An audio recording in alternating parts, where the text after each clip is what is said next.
Okay. Good morning. We are live. Today we are here with the parents of Amanda Henderson. Amanda Henderson and her friend Kiera went missing from Hopkinsville, Kentucky on December 5th, 2025.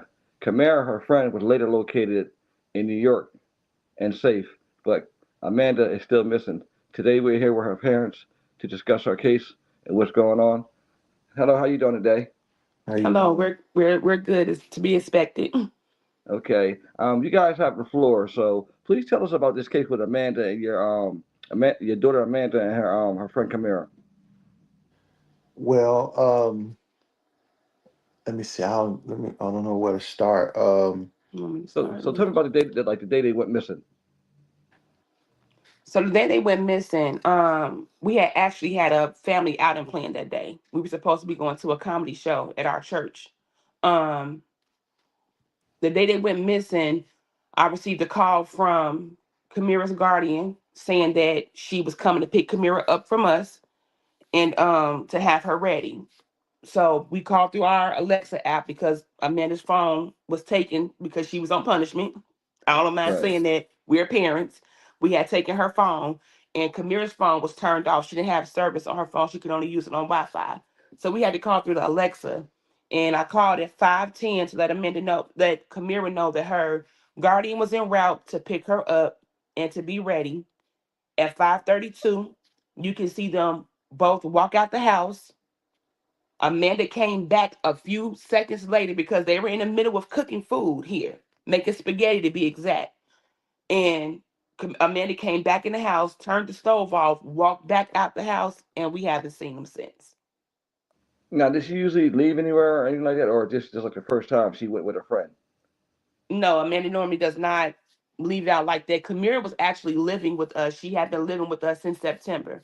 Um, from circumstances beyond her control, she had to go back with her guardian, and she chose to run away, opposed to going back. Okay. And since that day, there's been no sign though. Now, Kiera was later located in New York, right? Yes, Brooklyn, New York. And she was later from Brooklyn, New York, and your daughter is still missing. So, are there Yes. any? So, is there any like leads on where she might be at, or where she might have went at? There has been tips that she may be in Houston, Texas, Katy, Texas, or Fort Worth, Texas. I've also been told that she may be in Clarksville or Nashville, Tennessee. We've also heard that she planned to go to New York with Kamira. Um, and then there was also someone saying that she may be in Florida. These are all just tips. We have since then gotten in Lexington. in Lexington, Next Kentucky, to right? okay. Lexington, Kentucky. So we've gotten awareness out there, posters put out there. We've gotten authorities involved in all those states, in all those areas, from state level down to local level. Um, we have a strong social media presence. We have a lot of organizations like yourself, Missing People of America, um, Dora the MFK Explorer and her team is working with us as well. So yeah, that's where we are right now. Okay. Now, I know there's certain things that you can't talk about because it's an open case. So, what are some of the things that you can talk about to us about the case? Well, some of the things we can talk about is You're gonna bring Kamir back. there Kamira, the police are bringing Kamira back here. The CPS, things like people like that. I guess they're trying to get who they're going to fly there to fly her back. Um, Kamira has said that they split up before she even went to New York. Um, is one thing I want to make clear. Amanda has never done this before. She's never ran away. She's never has done anything like that. Um, and Kamira, from my understanding, has done this before. We didn't we didn't know. We just stepped in because Amanda asked us to. She said she loved him. She loved Kamira like a sister. We didn't want Kamira to be out there by herself. She's a young lady, pretty young lady. We didn't want her out there by herself, so we stepped in because our daughter asked us to. And um, what else? We so the day she went missing, told our house is has cameras and two-way cameras and microphones and things like that. So I was at work. I worked for a minute. I worked for a church. So my phone went off. I saw it. I called my wife. I asked. I said, is Kamira and Amanda supposed to be going anywhere? Because sometimes our oldest daughter will come pick them up and take them with her, or Okay. whatever. And but this time, just I don't know how to explain it. I just felt like something was off or whatever. So I called my wife. She was at work, and she so happened to answer. And she was like, "No, they not supposed to be going nowhere that I know of." And she said, "But she told me about the guardian supposed to pick her up and everything like that." And I know Kamira didn't want to go back. So through all of this, Mm. we're finding out that we could have been had Amanda back had adults had parental character, Mm-hmm. and instead of just because it's not their child or it's not somebody that's connected to them, Hmm. you know um it was one particular place. This is all public knowledge, so I can tell you it Okay. was one particular place that she was at, and there was adults, and she spent the weekend over there. And instead of this, a child cannot spend a night in my house and I haven't spoken to an adult. Mine either. I totally understand you on that, and I'm pushing for adults to start being punished in these type of situations that they let kids stay over their house. We need Yeah, more of yeah. that because there are too many adults like, oh, it's not my child. Oh, you can stay here. If my child is missing, not go to their house, I'm pressing charges against everybody in the house. And that's the problem because I had made when Amanda and Kamira went missing that night. I made a post asking for help. We alerted the authorities as well the same night. I made a comment under a post that said, if anyone is housing our girls and you don't speak up, we're going to press charges. And I meant every word of that. And it was clearly reading is fundamental. I said, if you don't speak up, because I know that children can lie. Children can present a false narrative about things. So while you're thinking you're helping, when you're not standing in, like my husband said, parental character, you don't, you will call, you find out what's going on behind whatever a child is saying. You get clarity.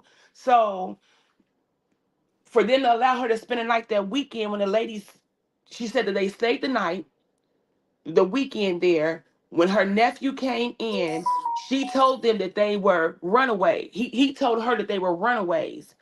He showed her the comment where I said, if you don't speak up, we're gonna press charges. Another adult in the house became afraid of that comment for whatever reason and made them leave instead of calling us immediately. It's this whole thing of I don't want to talk to police, and honestly, that started with the adults. The adults are the ones that's still carrying that whole don't talk to the police narrative. It's not the young people; it's the adults. So Mhm. yeah, that's by itself is crazy because they definitely should have called the police instead of Mhm. putting them out into the world because that's what I feel like they've done. And I know I just find it kind of strange that your daughter was split up. I don't think she was split up from this girl, so that's why the whole thing had me. That's why I had to, I'm glad y'all reached out because it just seems strange to me that she's never run away before, and then she was split up from this girl. So it has to be more to it. You think this As of daughter? right now, So you think the daughter's scared to come home, or she's scared of the consequences? I do. So we believe, and Mm, we've discussed this multiple okay. times. We believe that it got away from them. You know what I Okay. mean? We believe that they didn't think that this would go that far, and it went that far, and it's out of their control. So they know, I don't know what Kamira's thought pattern is. I Mm, haven't We haven't talked to her. We haven't had the opportunity to talk to her. We're waiting on, her to get back to Kentucky or whatever. And maybe, because she's 16. So here's the issue. Because she's 16, Mhm. because they're both minors, um, there is a judicial, um, Presence we alone. we can't just say and do certain things because they're minors, right. Okay. I totally understand. Totally understandable. right? So because they're minors, they have to still be protected a certain way, and authorities have to jump through a lot of more hoops than they would have to do for an adult, right? Hmm. So because Kamira is 16, a lot of things that we want to discuss and we want to say, we can't say because it'll taint the investigation and it will expose her as a minor. You know what I mean? She's so Right. I do want to say this. I really want to say this. We love Camara, Absolutely. right? We would have never let her in the house. We would have never stepped in. We would have never um, got involved had we not cared. Like I said, my daughter asked us to intervene. She asked us to get in, to to help out, and that's what we did. Show Camara nothing but love.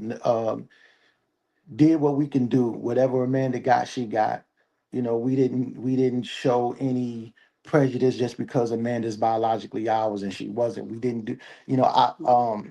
I was raised in a house where I didn't know my oldest brother and sister had a different father until I was an adult. My daddy never, ever, ever made a difference between us. If you heard him say Henderson's, everybody answered, right? So that's the same way we were. That's the way I am. We don't make a difference. Is the way my wife is. She don't make. She comes from a blended family. Hmm. So we never was them type of people. And right now we're not upset with Camaro. Or Amanda. We're concerned. You know what I Right. mean? Like at the end of the day, we want them safe. We want a man. Listen, Amanda can quote any Disney movie you name. That's because my wife has always made sure that she made a space for family, made a space for family time, movie time. Like they Dream Girls is their thing. Amanda and my wife can quote the whole Dream Girl movie. You know what I mean? And Amanda is silly. She's funny. She can walk in a room and just take it over. Just not Full being of joy. just full of joy. Like she's just that type of young lady. And she's very active in the church dance ministry. She She's in marching band at school, at on the school bowling team. bowling team. She Amanda was taking AP classes. Now, I'm not saying it's like, my daughter never did anything wrong or She she had her never made typical a teenage mistake. woes. Yes, she did. Like any parent that got a 16-year-old, a 14-year-old, a preteen, a child, period, understands they should that, Trust me, I you got one. know, I got three of them. Okay, Yeah. I got three I of them. I'm have gonna tell you three also girls too. and one I boy. You know what I I agree mean? with y'all about the blended family because I'm raising one of my kid siblings that's not mine, but See, she wouldn't know. I loved her the same way, took care of her the same way. When I go buy clothes and stuff for them, she gets clothes, everything. So it doesn't. I yeah. never been that way. So I totally understand that aspect of it. And Totally understand that. we just loved her, man. And we was trying to, not trying because we did it. We did it. We didn't want her to feel the weight of the world before it was time, before she was ready. Right. Totally understandable.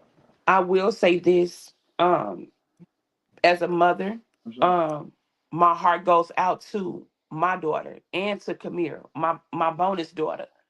Even though she only stayed with us for only 2.5 months, she was mine, and I made sure Kamira knew she was mine. When Kamira came to us, she came to us broken. She came to us hurting. She came to us um carrying the weight of the world on her shoulders, literally.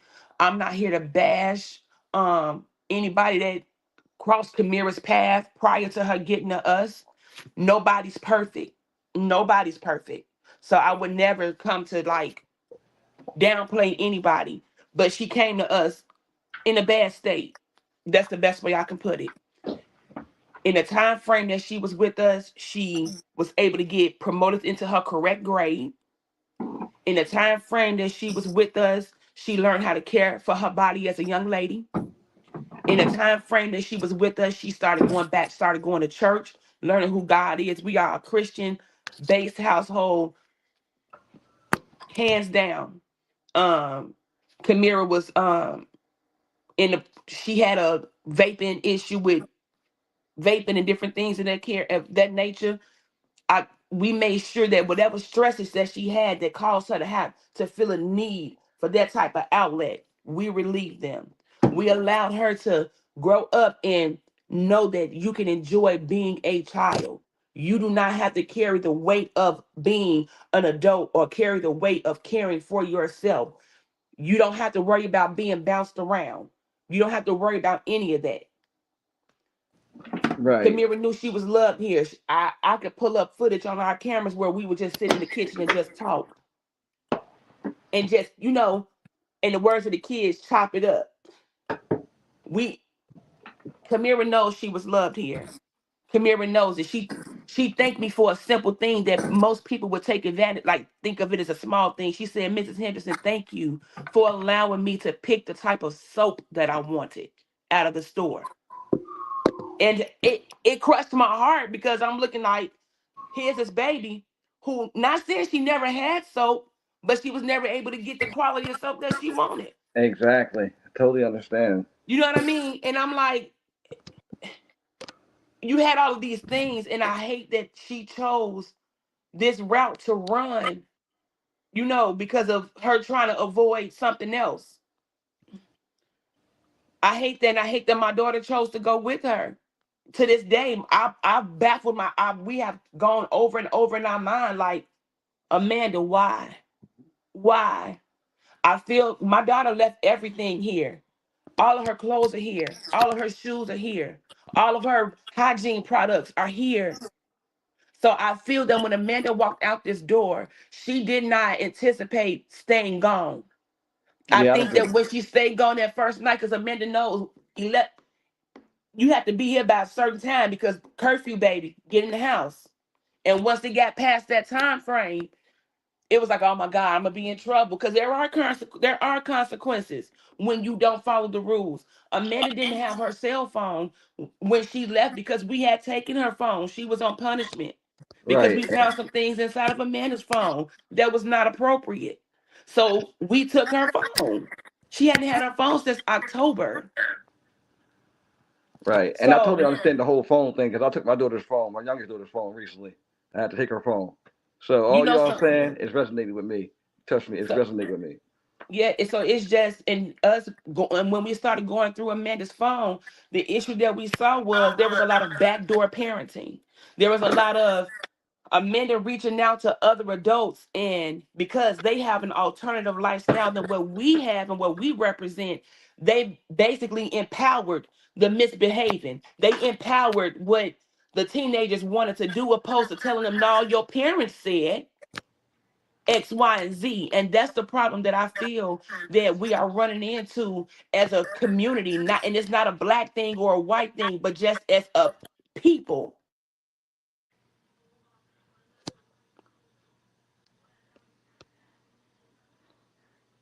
Hello?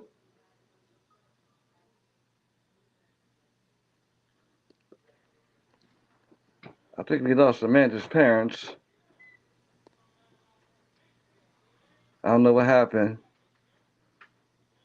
We lost Amanda's parents. We'll be right back.